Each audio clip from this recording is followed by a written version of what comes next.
Good afternoon, all. Today we have the fifth lecture on statistics in research methodology. Before proceeding to the lecture, we will have a recap of the previous 4 lectures. So, hope all of you have done the homework till date. Please have a check with these given over here. The recap is like this. We had learned in details regarding the role of statistics in daily as well as research life. Then various physical quantities, the way we can carry out the measurement of these quantities and the factors which will be governing the measurement of quantities, which are listed as measurements, measuring tools, the personnel involved, and the environment during the measurement. And we had carefully investigated all the factors which are controlling the measurement of these physical quantities. Further, we had gone ahead with the way of presentation of results of measurements. Then the accuracy, precision of measurements, a comparison, and a few exercises on these terms. Further, significant figures, place value of digits, rounding off, and the rules pertaining to each of these parameters. In the previous class, the third class, we had learned the propagation of error, the rules pertaining to all those mathematical operations, addition, subtraction, multiplication, division, power, logarithm, exponential, trigonometric functions, and all. In the previous class, that is the 4th lecture, we had learned the various different categories of errors, which are generally majorly classified as gross, systematic, and random errors. And in each category, we had learned the sources of such errors, the ways to tackle each type of errors, and how to calculate the outliers using different ISO recommended techniques like graph test and the easiest way of the Dixon's test, systematic errors of various classifications, and the sources of systematic errors, the ways to address and get rid of the systematic errors. And finally, we had concluded that the random errors are anyway associated with all measurements. We cannot get rid of random errors, we can only minimize them. So statistical analysis of any data is the full-fledged effort of minimizing random errors during measurement so that the precision of measurements can be improved. These are the answers to the questions given in the last lecture. All of you can go through those things. The single answer questions, all the answers are given in purple font color down in the box. And you people may please check. And in the 7th question, it is to calculate the percentage of error, relative error in percentage for the total volume of the titrant. Herein you can see that in the first one it is 50 ml, second it is 10 ml, third one is 25 ml. So as we go ahead with higher and higher, larger and larger volume, you can appreciate that the relative error keeps decreasing. So it is always better if you take larger volumes during the measurements, the relative errors could be under control. However, due to practical limitations, many times you may have to restrict to limited volumes, wherein you may be compromising on the precision of your measurements. Day in and day out, people are trying to improve experimentation by reducing the volume. So careful measures should be taken in volume measurement so that your precision is under control. Anyway, there will be variation, fluctuation will be there. That fluctuation one has to calculate and report along with the numerical data of your final value.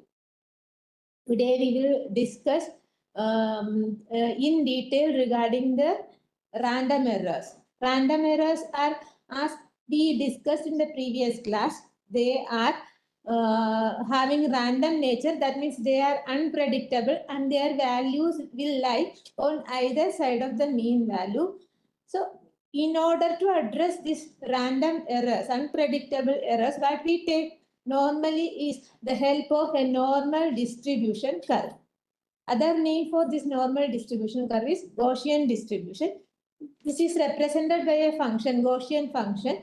The equation, mathematical expression is given here in terms of fractional number of data points as a function of the difference between the measured value x and the mean value mu and the population standard deviation sigma. Okay. So here is x, mu, sigma. These are the parameters involved in the calculation. Okay, the Gaussian curve will have a normal distribution, that is a natural distribution, wherein the properties we will discuss in detail in the coming slides. For example, if a person is measuring a continuous parameter like volume of a liquid in a container like a measuring cylinder, if you do the repeated measurements, it is most probable that you will land up in different values in each of the subsequent measurements. So it is a continuous function, continuous probability distribution, and you will see that most probable value will be near the mean of the entire data. The frequency of occurrence of the values keeps on decreasing as you move away from the mean. Okay.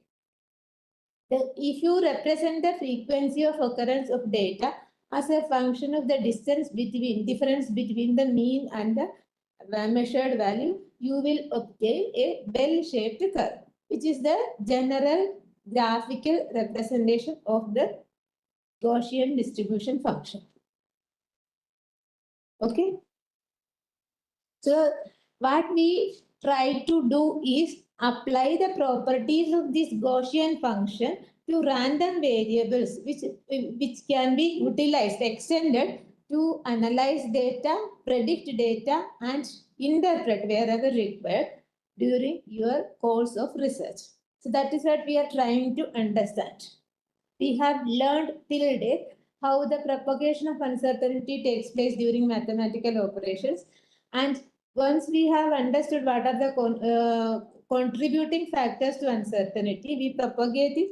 At the same time, what are the sources of these random errors? We try to address them closely so that we can minimize them, though cannot get rid of such variations or fluctuations. Okay. There is a curve on the center of this slide, that is the graphical representation of Gaussian distribution function. Gaussian function, the mathematical expression is given on the right side box with each parameter explained over here. Then now we will investigate what are the properties of this Gaussian curve, which will be effectively utilized for analyzing and obtaining information regarding the properties of repeated measurements. So it is just by observing the curve, we can see that the mean position is almost at the center of the curve.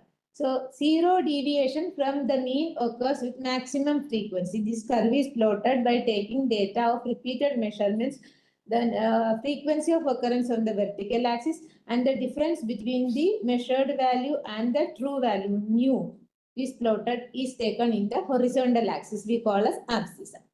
So you can see that the curve has got a peak or maximum at the center position, which we call as mean, and the distribution of either higher or larger values and smaller values. Other way you can say positive and negative deviations. They have got the symmetry of occurrence. There is a symmetrical distribution with reference to the peak maxima. So that means if at all there is a chance that one random error occurs at mu plus sigma, there is an equal probability of occurrence for a value which is lying at a distance minus sigma from the mu value. That is what is given in writing here. Okay. Then as we move away from the mean value, the magnitude of the deviation, the frequency also decreases, and you see there is an exponential, there is a drastic reduction in the frequency as the function is given as exponent having a negative sign. So exponential decrease is observed on either side of the mean value. That means the chances of getting random variation with reference to the mean value, the peak maximum, keeps decreasing drastically as we move away from the mean position. However, you can see that exponential function never touches the horizontal axis. It goes asymptotically on either side till infinity. So even at infinite distance from the mean value, there is a finite probability of occurrence of data. So that is the property of natural distribution or random variable. So Gaussian curve is well fitted for explaining the random variations obtained during repeated measurements. And the total area under the curve. Area is normally obtained by integrating with reference to between two limits of the function. So the total area generally will be 1. Then the fraction of the population lying between any two specific limits can be also calculated by taking the integral over the specified limits. Accordingly, if one tries to calculate the area under the curve between two limits, say sigma is standard deviation, sigma between -1 and +1, it will be around 0.683. Since the total area is given as 1, the areas corresponding to smaller limits will always be fraction less than 1. Other way of expression is to give it in terms of percentage. So 0.683 will be given as 68.3% of the total area under the curve. So these properties we are going to utilize further for expressing the results of analysis in terms of the standard deviation. Okay. So the delta n by n will be 0.683, corresponding to a variation between sigma -1 to +1, which is also given in the graphical representation on top, where it is precisely more written as 68.26%. When you increase the width between the limits, you will see that the area covered by that specific limits also increases, and as we increase beyond further, definitely you are making everything inclusive. However, the range or the horizontal axis or the abscissa is expanding. That means you are expanding so that everything is included, everything comes under the defined area, and the maximum possible will be 1. Okay, similarly, when we expand the limits from sigma is equal to -2 to +2, you will see that 95.5% of the total area is covered by that specific limits. When you go further ahead, if you expand up to sigma is equal to ±3, then you will see that 99.7% of the entire area under the curve is pertaining to those two limits, those within those limits. So you are covering maximum area when you are increasing the value of sigma. Beyond 3, the further increase in sigma will not result in any significant increase in the total area because it is almost nearing 100%. These are the important parameters of Gaussian function which will be frequently made use of for addressing the properties of random variations or random fluctuations, or we call in statistical terms as uncertainty or standard deviation. And furthermore, we use the terms combined uncertainty and expanded uncertainty. These terms, combined and expanded uncertainties, we will discuss later on. Okay, the standard normal probability curve. Till now, whatever we have seen is the probability of distribution of repeated measurements.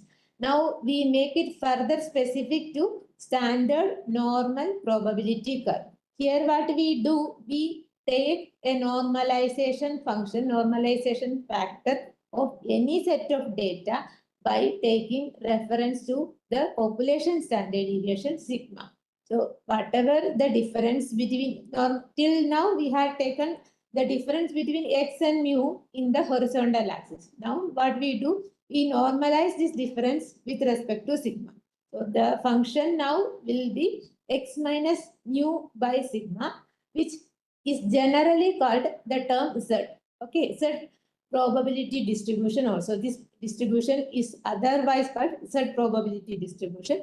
The function form is like this. This dn by n is equal to 1 by sigma root 2 by the whole thing in the denominator and the exponent of minus z square by 2. Z is nothing but x minus mu by sigma. The curve shown here as A, curve A shows the results of analysis of two analysts or two experimentalists A and B. You can see very well that though the mean positions match each other, the spread or the standard deviation or the uncertainty reported by experimentalist B is nearly 2 times that for A. So that means curve A has got larger, curve B has got larger width compared to curve A. So if you want to compare the properties of these curves, one has to normalize these two curves. What we do is divide the difference with the population standard deviation sigma, then we get the term Z.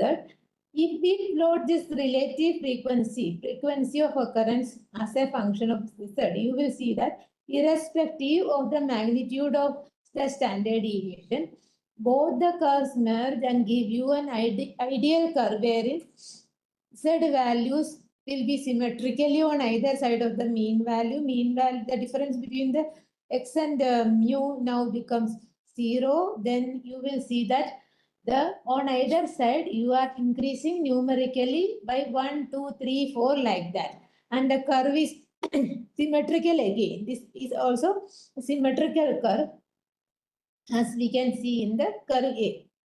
The difference is that irrespective of the magnitude of sigma, you get a unified curve. So we call it as a normal probability curve. The curve obtained by plotting the relative frequency as a function of Z is called relative standard normal probability curve. So if at all a person, an apex body, is comparing the performances of say two experimentalists A and B, he will be comparing through the Z values. Later on we will see a test called Z test to compare the proficiencies of two experimentalists, wherein we use the same property, area under the curve, as well as the properties of mean, symmetry on either side, the probability, the area under the curve, all these properties will be utilized. So the previous slide is very important, keep in mind.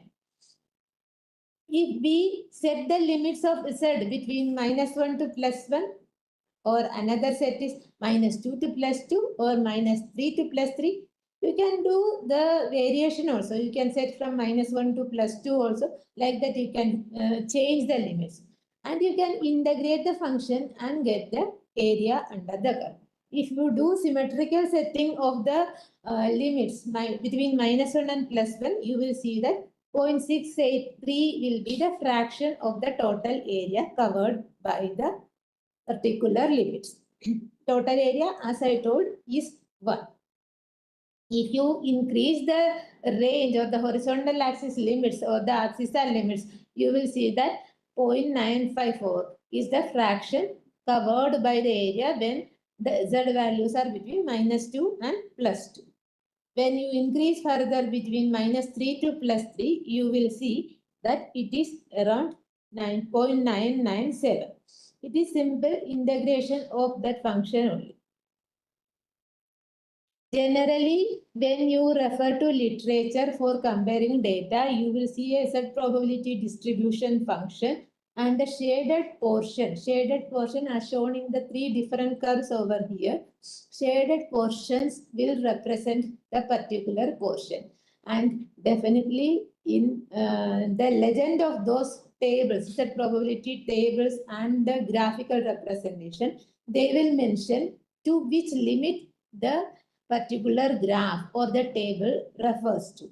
There are different kinds of different versions of representation. So be careful while reading through this probability function, graph, as well as table. You have to first go through the entire legend, then only you try to interpret or utilize this table for your application. For example, if you see there are three figures among the one when you are facing the screen. On the left side top, that figure indicates that entire area is shaded. That means the limits of z are kept from minus infinity to plus infinity, which indicates the total area, that is nothing but 1. Total area is shaded. That is one generalized representation of z probability function or the normal probability function between the extreme limits. Okay.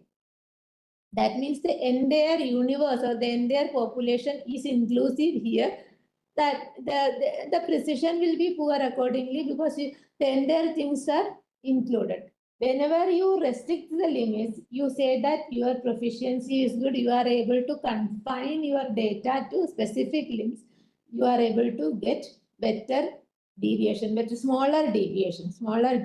Okay, our idea is to confine the limit, get the value much closer to the mu, so that the z probability function, it will be almost z equal to 0. The value will be almost nearer to the 0. But further, we will see that it is almost difficult or impossible to reach to a value which is representing z is equal to 0. Now, numerically also we will see, get a feel of that. There are other kinds of representation of this function also. Shading of the graph. If the symmetrical bell-shaped curve is shown with the lower half part shaded, then it will be representing z equal to minus infinity to 0 and the total area covered by that one. If it is the other way around, the upper symmetrical half is shaded, the shaded portion represents z equal to 0 to plus infinity, the integral over this function of the Gaussian distribution. So you can read through the table very easily. The table also will come along with this graph. Graphical part only I have given to explain to you how the shading and how to read it out. Okay. So the top two figures are explained. Now we will come to the bottom one. Here two curves are shown, A and B. The plots are dn by n versus z. You will see that in plot A, the portion shaded is at the upper tail. We call as tail, upper tail, wherein the z values start from 2 to plus infinity. The shaded area represents a value of x which lies between z value plus 2 to plus infinity. If at all in the B representation, you want to specify the area corresponding to the same region, what you can do is, you can find out the area covered by the shaded portion, subtract it from 0.5 because it is a symmetrical curve. If you divide 1 into 2 symmetrical parts, it will be 0.5 on either side, 0.5 on positive, 0.5 on negative. So if you see the B curve on the bottom set of figures, here it is an area which is covered by z equal to 0 to plus 2. It is nothing but the difference between 0.5 and a functional area between z equal to 2 to plus infinity. So that way you can find out the corresponding areas if you have the value of z with you. We will have a few exercises on this, reading these graphs also. Further, as we have understood this graph, the table, when you refer to any literature of or statistical data table, you will see similar kind of tabular representation along with the graph. Now, the idea is how to read this data. What you have to do is try to do these exercises if you have to find the limits of the region between plus or minus sigma. When it is sigma, that means 1 sigma. Z value is 1. Okay. What you have to do is go to that Z value 1.0. The value will be 0.3413. Since similarly, when you go to Z value plus 2, it will be 0.4772. Take the different, take twice so that the entire area is covered. When you say that it is outside the limit, then subtract the value obtained by the area. It will be similar to the B curve shown on the bottom right side. Similarly, what you have to do is read the data from the table corresponding to Z equal to 1, subtract it from 0.5, multiply the resultant with 2, so that you get the region corresponding to the outside limits of plus or minus 1 sigma. Similarly, when you go to plus 2 sigma, that is the second question, you can do Z equal to plus or minus 2.4772. Usme visible hoga, will be visible. Okay. Then if at all you are going to do from the limits of plus or minus 3 sigma, Z value you read it as 0.4987. The area corresponding to Z is equal to 3, that is 0.4987.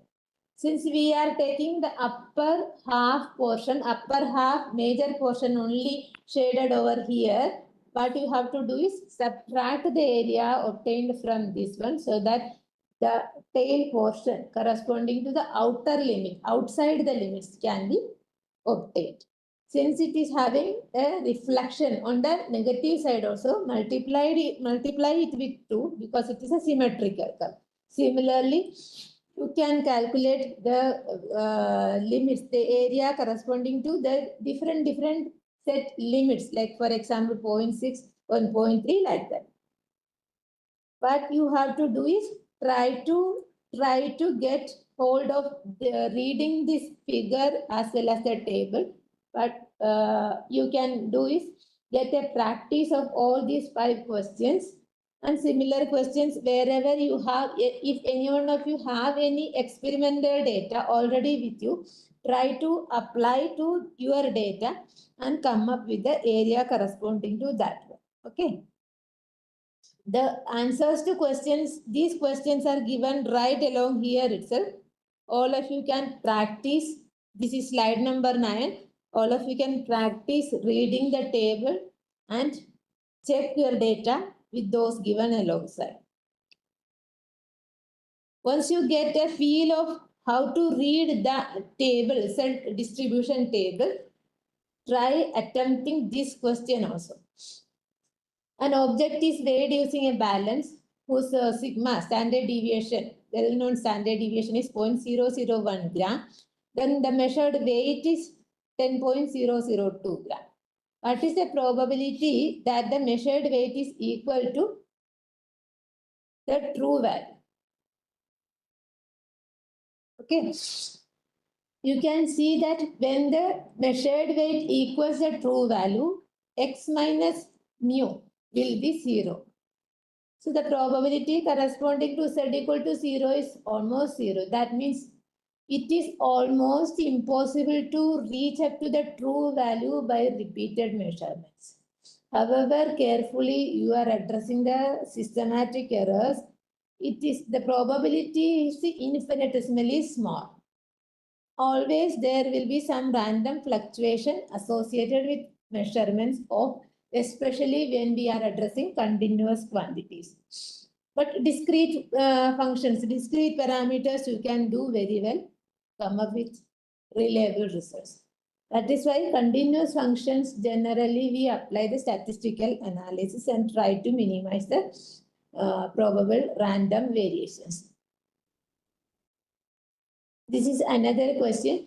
An object is weighed using a balance with known sigma. The measured weight is also given here.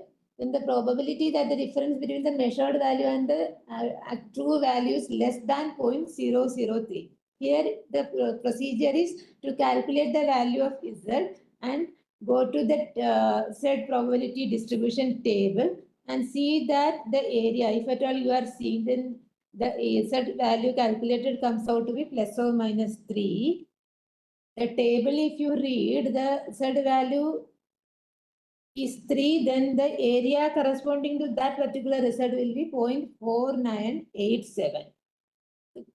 since this is only symmetrical, upper small half is shaded, you have to multiply with 2 so that on either side, because there is a negative sign also for Z. So you get the value 2 times 0.4987. That is 0.9974 will be the probability of getting a value which is lying closer to the actual value, and the distance between the actual value and the measured value will be less than 0.003 gram. So this way one can predict. Statistical analysis is, as we discussed in the very first class, helpful to predict how one random variation will affect your measurement. So you can see that provided there are no systematic errors associated with it, measurement, plus or minus 0.003 gram of variation while using a balance of standard deviation 0.001 gram is around 0.9974. That is nothing but 99.74%. Out of 100 measurements, around 99.7 times you will see that your values are much nearer to the true value. However, not exactly sitting on the true value.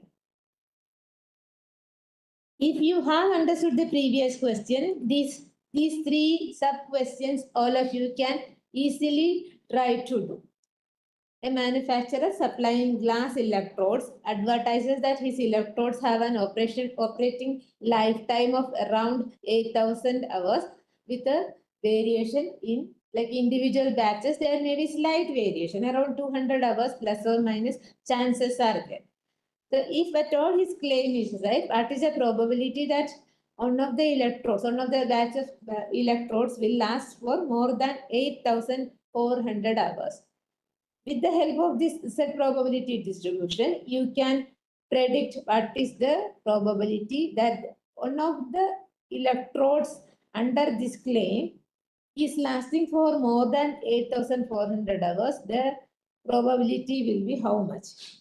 What you have to do is, you know the measured value x as 8,400, actual value mu as 8,000, sigma is already given for 200 hours. Okay, then you can easily calculate the z value. Since z comes out to be 2, it is around 0.4772 in the z probability table. This one, 0.4772. Okay. If you calculate the probability generally is a fraction, you will see that 0.0228. Out of 100 such electrodes, only 2.28, around 2 electrodes will have a larger life than 8,400 hours. Similarly, you can calculate that if at all the claim is true, one of the lamps, electrodes, may have smaller life than predicted. The smaller in the sense less than 7,600 hours. The probability again will be almost similar. That means it is similar to the natural distribution curve as described by the Gaussian function. And if provided you know the probabilities on extremes of 8,400 hours and 7,600 hours, you can easily very well calculate the probability that most of the electrodes will have predictable lifetimes between 7,600 and 8,400. Their probability is maximum. So 95.5 times, 95.44 times you will in 100 you will see that the lamps are working in the specified limits of duration. Now we have understood how what is the property of Gaussian distribution function, the normal probability curve, and the properties of this normal probability function as applied for understanding the behavior of natural variables and predicting whenever required how the measured data is going to get fluctuated during a particular measurement by a proficient experimentalist. Now, now it is very clear to all of us that when we do address a continuous variable by repeated measurements, it is very limited. It has got very limited probability to reach up to a particular line or limit of value. There will be a fluctuation or variation in the measured value. You will see a bell-shaped distribution function, which we call as a Gaussian function. This Gaussian function, the property of the Gaussian function, we have applied to understand the random variations in measurements. Now further, we will define some limits of this function. We call them as confidence limit and confidence interval. We will explain how these limits and intervals are defined. As we have seen that between particular set of z values, you are able to cover specific areas under the curve. For example, if we are defining the limits of the normal function z as -1 to +1, we have seen that the area covered by it is around 68.3. When we go up to z equal to -2 to +2, we had seen that 95.4% of the total area is covered. When we go to z equal to -3 to +3, 99.7% is covered. So the percentage expression of the total area covered by the specific limits of z, we call it as confidence level. As we increase the limits of z, we will see that the level of confidence increases. If you increase the limits of z between -infinity to +infinity, you will see that the chances of getting any value will be 100%. Okay, if we reduce the base or baseline of the curve, you will see that you are confining the horizontal axis, the range of the data to some limited extent. Definitely, it will be a fraction of the total area. So the limits of confinement, those we call as confidence limit. And the horizontal axis width we call as confidence interval. Okay, confidence level is the percentage expression of the limit, the area under the curve. Confidence limits are the extremities of the probability function which define the upper as well as lower limits of the area under the curve. And the horizontal axis range, horizontal axis width or the distance from the lower to the upper limit, that we call as confidence interval. Okay, this confidence interval is the region of the repeated measurements which will have the cover the true value within your measurements. The idea of every repeated measurements is to reduce the width of the curve, that is the baseline, at the same time include the entire data. Then idea is to maximize the probability of occurrence of the mean value and reduce the width, reduce the baseline of the representation of random variation. Okay. However, it is very difficult to obtain the true value by repeated measurements, as we have seen mathematically also using the area under the curve.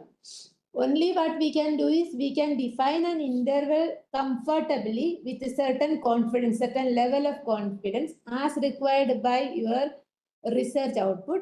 You can define the limits, maybe 68% or 95%. If not mentioned anywhere, the general consensus is to go for 95.4% of the total area. That is nothing but between the limits of z equal to -2 to +2, -2 to +2, if not mentioned anywhere. That is a worldwide consensus presently. If at all there is a specific stringent limitation for your requirement, then sometimes the z values are expanded up to ± 3 also, depending on the application or the requirement. The confidence intervals are defined. If not defined explicitly, it is 95 point, corresponding to 95.4% of the confidence level. Okay. This is the significance level is nothing but the difference between the total and the confidence level. So you can say that Significance level is a complementary term to confidence level. If at all the total area corresponds to 1 and confidence level is a fraction x, significance level will be 1 minus x. If it is expressed in 100, it will be 100 minus x. That way significance level are also given. So these terminologies we will be using further in the next classes to define hypothesis testing and further data regarding that one. The terms confidence level, significance levels are used in many times. You can see that confidence level is the probability of getting your data within a particular limit. Significance level is normally those which are excluded from your data. Normally we call it as the tail portion of the probability distribution function. As you can read from these two graphs over here, if at all you are defining on exclusion zone or exclusion tail on the upper rightmost side only, you will see that there is one tail test, one particular tail, upper tail portion is excluded. The probability or the area under the curve corresponding to that one, we call it as upper significance level. General term is alpha. Significance level is normally represented in terms of alpha in statistics and the discussions we do here. When we have exclusion zone on either side, symmetrically on either side of the distribution, symmetrical distribution curve, we call it as a two-tailed exclusion with having alpha, like half of the alpha on the upper side, half alpha on the lower side. Okay, and as I told you in the previous slide, general consensus convention is to go for a nearly 95.4% confidence. When you round it to whole number, it will come to be 95%. Then you can see that 5% is the tail portion. From 100, if you subtract 95, it is 5. The 5% is the tail portion. So the fractional value corresponding to 5% is 0.05. That is shown here on the one tail test, alpha corresponding to 0.05. The remaining is the 95% confidence level, unshaded portion on the left side curve. If you see the right side curve, you can see that the 5% alpha value is divided. The alpha value is divided on to 5% on either side. So alpha by 2 corresponds to 5% on either side. Then the confidence interval and confidence limits, we had discussed the definition of these terms. Confidence interval is the x-axis term or the range within which we are prepared to get the true value with reference to the mean of the repeated measurements. We have the mean of repeated measurement as the one corresponding to the peak maximum of the distribution curve. Then this confidence interval will give you the range of the horizontal axis value on either side, which will give you confidence to report that the true value will be lying in this particular range. And confidence limits are those values within which the true value is going to lie.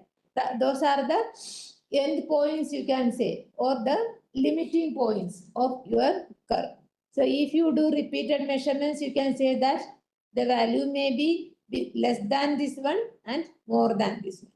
So the definitions mathematically are expressed in this table corresponding to Z values. If you can say for a single value, x minus mu by sigma is the Z value.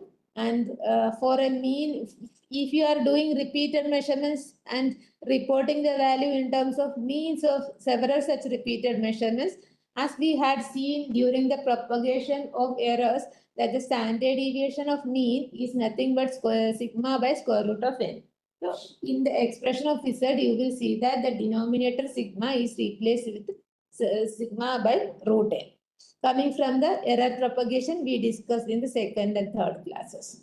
Okay, then the confidence intervals are the ranges of the horizontal values with reference to the mean value or the measured value. Okay, if you are doing singular measurement, you will see that x plus or minus z sigma is the confidence interval. If you are doing reporting mean values of a set of measurements, then the confidence interval will be, definitely the confidence interval will be more confined if you are doing individual mean values for individual sets of measurements, finally accumulating the data. The table given on the right corner over here is like a smaller portion of the entire result table, as we had seen in the previous slides also. This is a small exercise for all of you to do practice, which will cover the entire topics till date. For example, for the first question, you have to address which curve is most precise and which curve is most accurate. Here there are 1, 2, 3, 4 curves are there: green, red, orange, blue curves. Okay. You can comment on which curve is most precise and most accurate. Maybe the same curve may be most precise, most accurate. It may happen so that one curve is very precise but may not be accurate. If so, you write separate answers. If the same curve is having both the properties of most precise, most accurate, write the specific one. If you have any doubt, go back to those slides, starting from the first two till date slides. You will get the answers very well from those all slides. Try to have a practice on this question. The next class we will discuss further the answers of these questions. All these 4 questions you try to address so that you gain confidences till today. I have understood all the discussion. Second question is which curve has got there is a systematic error. So systematic error, you know that it is nothing but the difference between the measured value and the true value. Once you have understood which curve is having a systematic error, you can just try to give suggestion to improve upon the methodology and address a systematic error, get rid of the systematic error. There are many ways, at least one way you should be able to suggest, so that later on when you, if at all anybody is on the go, you try to address a systematic error and go ahead with your results. Then only try to apply the statistical analysis of your results. There are 4 curves as I told you. Arrange them in the order of increasing precision. When we say precision, it is nothing but the expression of precision, the closeness between the repeated measurements in terms of standard deviation. The standard deviation values or numerical values are also given alongside. You can just graphically, visually see the data, or you can go through the data given on the rightmost side, right top side also. The mu values, difference between the x value and mu values are also given, as we just discussed in the normal probability distribution function. Between the yellow and green curves, you try to understand which one is more acceptable. You come up with your answer and explain why one particular curve is preferred over the other. If you are able to address all these 4 questions, you can tell very well that till today I have understood all the discussions. The next class we will have discussion on the answers to these questions. So if you have any queries, please write down in the chat box. We will try to understand, address those queries. Note answers to these questions. Any other doubt you can raise. These questions answers we will discuss in the next class, so that you all get a chance to do yourself. If I give you the ready-made answer, you lose the chance. If at all any doubt is there, please either raise your hand or you can write down. If you have a long question, you can raise your hand so that I know is you are waiting for my discussion. If not, if it is a small question, please start writing on the chat box. In the meantime, I will go through that. So while checking through the chat box, let me summarize today's discussion. We had seen the properties of natural variables like random distribution by understanding the Gaussian function graphically in tabular form and applying into numerical problems we had encountered in a few slides. Here in today's class, we had discussed details regarding the Gaussian function. Okay.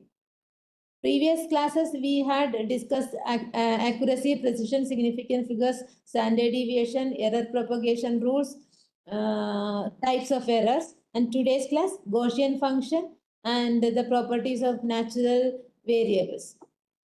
Till now, I have not seen any query in the chat box. If there are no doubts, we will stop the class for the day. If anybody wants to stay back and ask questions, you may please. There are no questions in the chat box.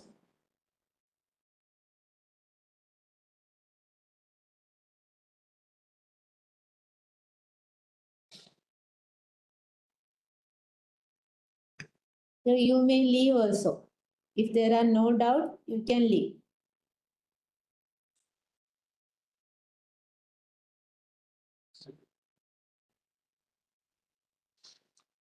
Okay, how to select which type of test to be used between one tail or two tail test? What is the criteria?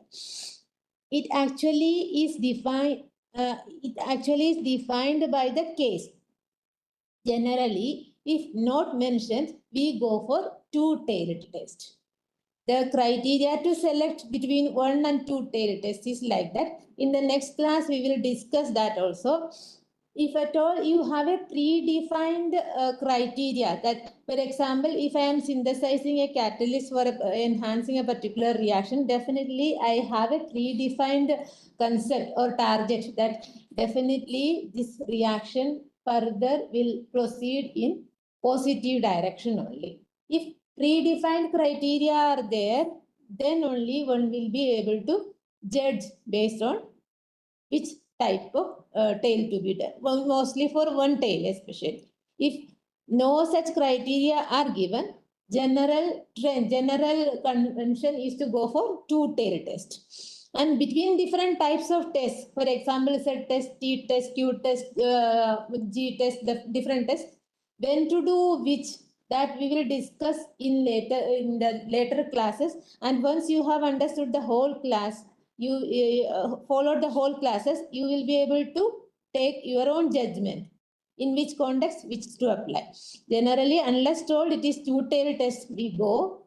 If at all you have an idea that particular context, only one direction there is change. For example, in the case of a catalyst, or you can say that by applying this much of pressure, the temperature is going to decrease only during the entire procedure. Definitely, you will go for one-tail test in that case. So just by reading the case or the problem, you will be able to make a judgment whether to go for one-tail or two-tail test. If not mentioned, go for two-tail. That is the criteria. Any other doubt?